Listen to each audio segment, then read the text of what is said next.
Hello children, हम जो है print culture and the modern world इस चैप्टर को हमने स्टार्ट करा था और हमने ये देखा था कि वर्ल्ड में प्रिंट कल्चर कैसे स्टार्ट हुआ। प्रिंट कल्चर को स्टार्ट करने का क्रेडिट चाइना को जाता है। चाइना में जो था ये ब्लॉक प्रिंटिंग स्टार्ट हुई, जो वुड ब्लॉक्स के साथ की जाती थी, वही वहां पे पॉपुलर हुई। आगे फिर ये बढ़ती गई और बाकी कंट्रीज जापान और कोरिया में भी जो है वुड ब्लॉक प्रिंटिंग स्टार्ट हो गई। बच्चों, ऐसा था कि चाइना में जियान, ZIAN, जियान एक ऐसी जगह है जो उस समय पूरी वर्ल्ड की सबसे बड़ी सिटी थी। इसको देखने के लिए, इसको विजिट करने के लिए बाहर से लोग आते थे। जापान से आते थे, कोरिया से आते थे, यूरोपियन बाकी कंट्री से जाते थे, इंडिया से भी जाते थे। वहां इंडिया से लोग भी जाते थे। अब ऐसा था में बाहर से लोग जापान से आते थे, कोरिया से आते थे। इस प्रकार से यही जो ट्रैवलर्स आते थे और जो थे ऐसे बुद्धिस्ट मिशनरीज भी आते थे।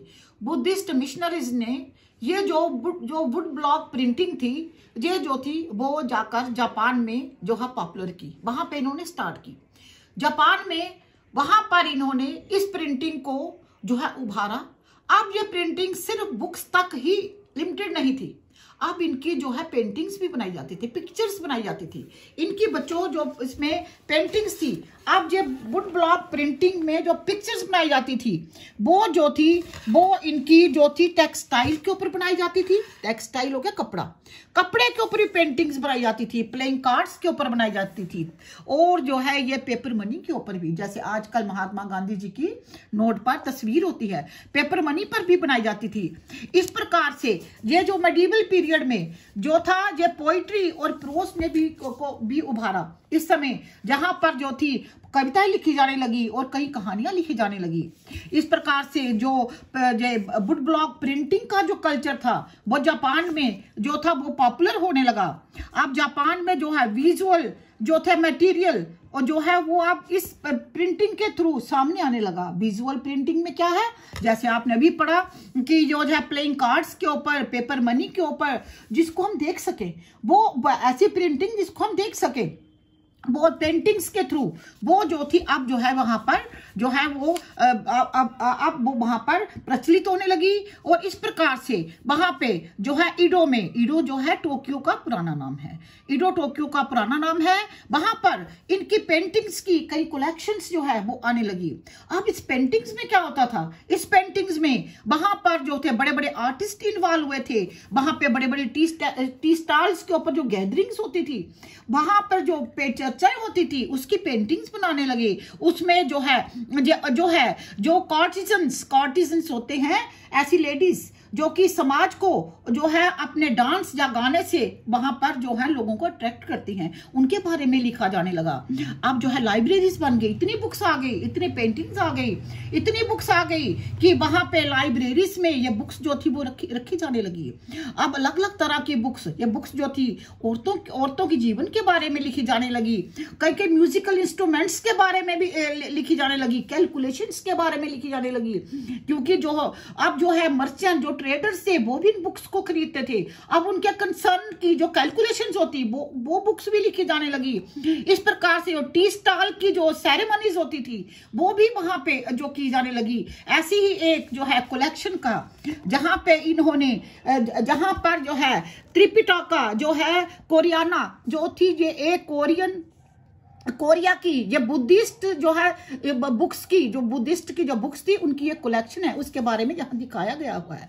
जहां पर जो है त्रिपिटका कोरियाना ये लिखा हुआ है, त्रिपिटका कोरियाना जो है ये बुद्धिस्ट स्क्रिप्चर्स की एक कलेक्शन है, उसके बारे में बताया। जहां पर जो है इसको जो है इस प्रकार से इतनी ज्यादा बुक्स जो थी वो लिखी जाने लगी। और बच्चों उसी समय जो है ये देखो आपकी बुक में ये भी लिखा हुआ है, जहां पे प्रॉपर एटिकेट्स के बारे में भी लिखा जाने लगा कि किस प्रकार से उठना बैठना है, कि बातचीत कैसे होती है, कुकिंग्स के बारे में और फेमस प्लेसेस के बारे में भी बुक्स आनी शुरू होगी। कितना इंटरेस्टिंग हो गया, कितने इंटरेस्टिंग टॉपिक हो गए। पेंटिंग जो थी हर एक के इंटरेस्ट की चीजें अब जहां बुक्स में दिखने लगी। इसी टाइम पे बच्चों एक जो है किटागवा उटामेरू जो थे वो एक पेंटर उभरे। जो कि ईडो जो कि अभी बताया कि टोक्यो का पुराना नाम है, जो कि ईडो में पैदा हुए थे, 1753 में पैदा हुए थे।